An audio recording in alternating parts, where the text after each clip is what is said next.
Hallo zusammen und herzlich willkommen zu The British Pint. Heute verkoste ich mein zweites bisher gebrautes englisches Bier, nämlich das Ringwood Best Bitter.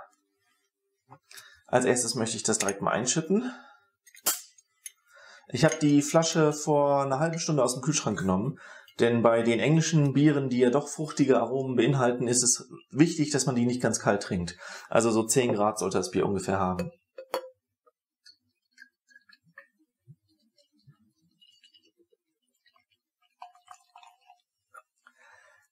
Ich erzähle erstmal noch was zur Reifung. Man sieht ein klein bisschen Schaum und das passt ziemlich gut für die Rezeptur. Ein bisschen Torrefied Wheat, aber dafür der Aromahopfen als Doldenhopfen, was den Schaum wieder ein bisschen reduziert.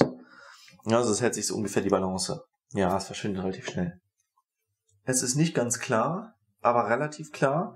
Ich habe das ja 5 Wochen im Fass reifen lassen, und zwar in einem Plastikfass wegen der Menge da. Für die 30 Liter, oder es waren 25, für die habe ich nur das Plastikfass.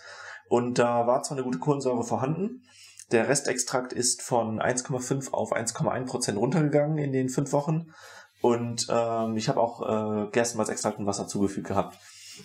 Also dementsprechend habe ich gute Basis für Kohlensäure, allerdings ist das Fass nicht dicht. Das heißt, mit der Zeit, vor allem nach 5 Wochen, verschwindet die Kohlensäure wieder. Und als ich das abgefüllt habe, war das Bier deswegen relativ trüb und mit sehr wenig Kohlensäure, also wirklich fast keine.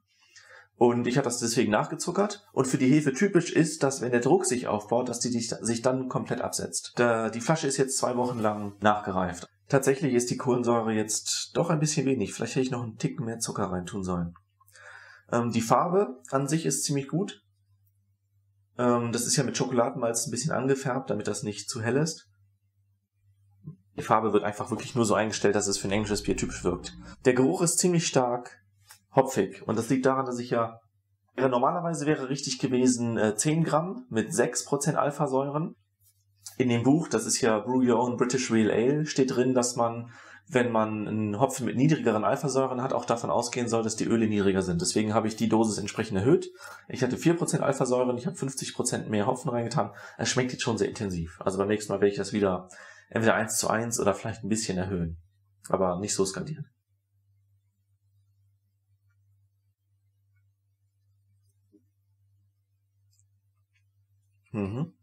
Schmeckt schön hopfig. Es hat eine sehr deutliche fruchtige Note. East Golding erinnert mich immer am ehesten an Rosinen, weil es ist was klar Fruchtiges, es ist aber nichts Zitrusiges. Und das ist manchmal ein bisschen schwierig zu quantifizieren. Also die Aromen, die man da manchmal schmeckt, sind Birne. Das merke ich jetzt vielleicht ein bisschen. Es hat auch was Honigartiges. Manchmal riecht es auch oder schmeckt nach Vanille oder Karamell. Das nehme ich allerdings jetzt nicht so sehr wahr. Ist nicht so vanillig in diesem Moment. Ach so. Der Nachgeschmack ist ja für mich etwas, was ich nicht so sehr quantifiziere, aber ich gehe mal davon aus, mit 1,1% Restextrakt ist dieses Bier sehr, sehr dünn. Ich merke das jetzt einfach nicht so besonders. Es schmeckt halt schon recht schlank, aber das ist auch das Einzige. Und der Grund dafür ist ja, dass ich nicht vernünftig abgemeischt habe. Ich habe ja erst zum 3. Mal in einer so großen Menge Bier hergestellt und bisher war es so, dass das gut geklappt hat, wenn ich einfach heiß genuges Wasser hinzugefügt habe. Diesmal war die Temperatur wohl mit dem Fluss, den ich da hatte, an Heißwasser und wie viel abgelaufen ist, nicht genug. Und ich hatte ja auch eine relativ niedrige Temperatur zum Ende des Maischvorgangs. Deswegen kann ich auch nur raten, wenn ihr irgendwie könnt, das Ganze vernünftig abzumeischen. Ich habe das auch manchmal, dass ich das vergesse am Ende des Brauvorgangs und ich kann es immer nachmessen. Es ist immer ein sehr geringer Restextrakt. Und sowas ist auch relativ wichtig, wenn ihr dann eure Speise ausrechnen wollt, sonst gehen euch die Flaschen hoch. Deswegen abmeischen, da kämpfe ich irgendwie immer mit, weil manchmal vergesse ich es halt wirklich einfach. Oder wie jetzt bei dem Fass. Ich habe eine Prozedur, die halt schon mal für die großen Mengen funktioniert hat und diesmal hat es nicht geklappt. Wenn ich mal einen systematischeren Weg rausfinde, dann brauche ich nochmal eine große Menge und zeige euch das.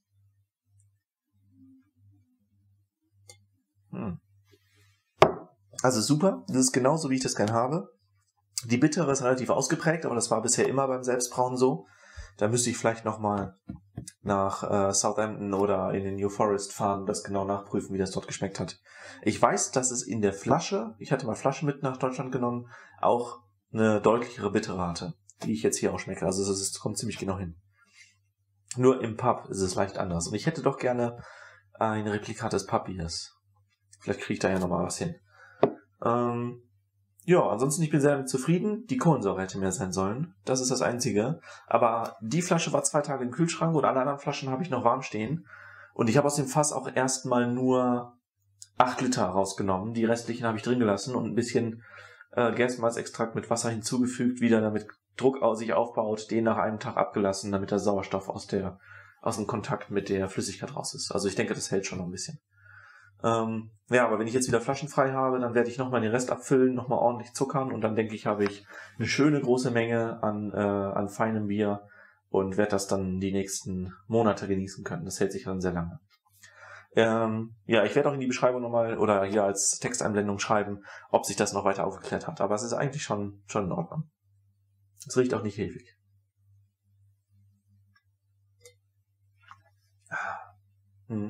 Es ist halt ein Bier, was man mit dem Alkoholgehalt von, ich weiß nicht, rechnerisch, wie viel es jetzt sind, mit den 1,1% Restextrakt. Jedenfalls, es ist halt super Bier, was man einfach abends noch trinken kann nach der Arbeit. Man muss sich nicht Sorgen machen, dass man eine Kater oder irgendwelche Beeinflussung hat am nächsten Tag.